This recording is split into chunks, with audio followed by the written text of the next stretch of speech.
This is what we call our CMS108. The big difference that we're going to see is this is actually a flying dot laser.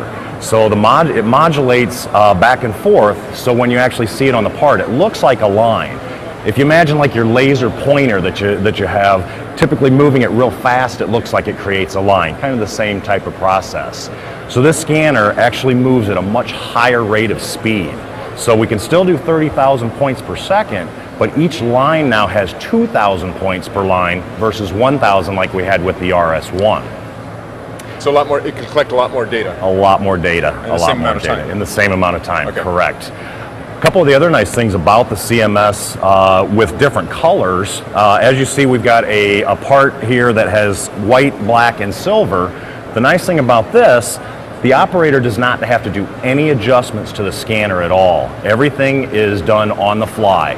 This scanner automatically adjusts for the different colors and ambient light. So as you can see in our hall, we've got a lot of bright lights from above. We've got all our video lights. So it's going to show us how well this works, and I'm not going to have to touch a thing. Okay, so with the last scanner that we saw, you had to essentially auto-calibrate it for the particular reflectivity, exactly, different colors. This one does it on the fly. Does it all on the fly, okay. So the operator doesn't have to touch a thing. One of the other nice factors about the CMS is you can actually adjust the scan angle or the laser line. So if you have a part that you need a little bit more detail on, you can tighten down the angle and take a lot more dense point cloud. So it's taking the same amount of data, but over a smaller distance. Just a smaller distance. Okay, so exactly, exactly.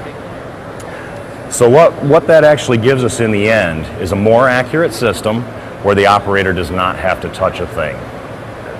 Okay. So the first thing I want to show you today is to kind of demonstrate that. I've got a probe here that has a steel on the end, also with a little black knob. Then we go to carbon fiber material, a silver again, and then a white ceramic. So what we'll do is we'll set this up on the part. I'm going to point the laser at the part, click the button, and we'll start scanning. So right on the screen, you're going to see me go from the silver. Now we're on the carbon graphite, going up to the silver again, and then right to the white ceramic.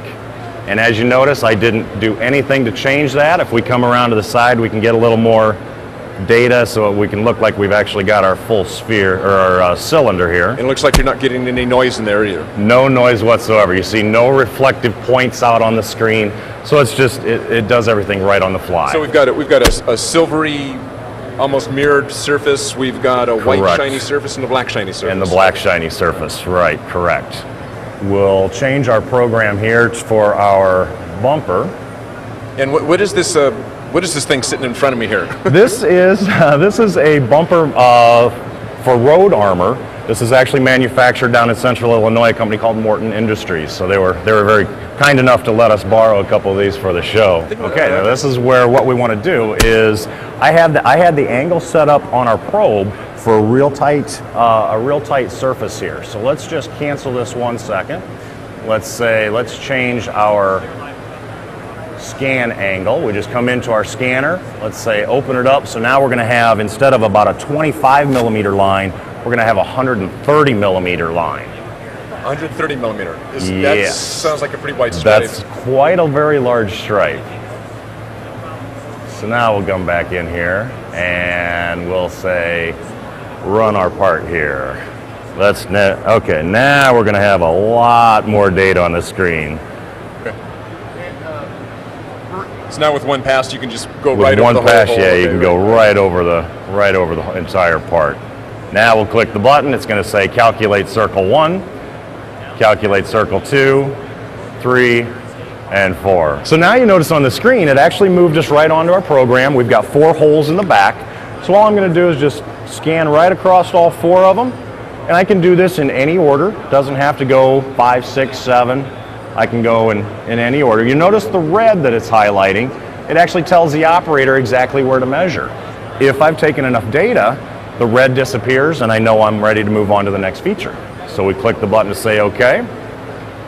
Now what we're going to do is you're going to see the very front of the part. I'm going to scan the front and do what's called a surface color map. And this will tell us where our part is high and low. So I'm just going to do a couple scans across our surface. And this is where you can see my standoff. I'm quite a bit away from that part. You're about 8 inches off right now. About 8 inches off. Yep. So we'll just run across and do one more scan. So you see basically with 3 scans, I've got the whole face of this bumper here. So is this the scan width 129 millimeters, you said? 129 millimeters, exactly. Is that the biggest scan out there? That's there is one scanner out on the market that is a little bit larger, but it's not as accurate. All right. The accuracy of the scan. Did I mention the accuracy of the scanner? No, you didn't mention the accuracy of the scanner. What is the actual accuracy of of this scanner is 20 microns. Oh, wow. And if you look at that, add the scanner to a 2.5 meter arm, right, you're at a total system accuracy of about 58 microns. And that's true even with the wider scan? With the wider scan also. Wow, okay. Yep. Right. Now it tells me all features have been solved. We click the button, and what it's doing is comparing all of those points directly to our CAD model, and it's going to create our color map. So what we see on the screen now is we see the greens, light blues, and dark blues. What that tells us is anything in green is within tolerance. Anything in the blue means that the material is low. So we can kind of tell we've got just a little bit of a tilt down towards that bottom corner. And this would typically be used for inspection purposes? Is that normally what you're doing it for? Exactly, exactly. What we're showing here is our PCDMIS inspection software. Okay. Now you mentioned the accuracy is 20 microns, right? 20 microns for the scanner. How often do you need to calibrate the unit? This unit here, once you calibrate it, the calibration is permanently stored inside the software. Okay. So you don't have to calibrate it every time you attach it.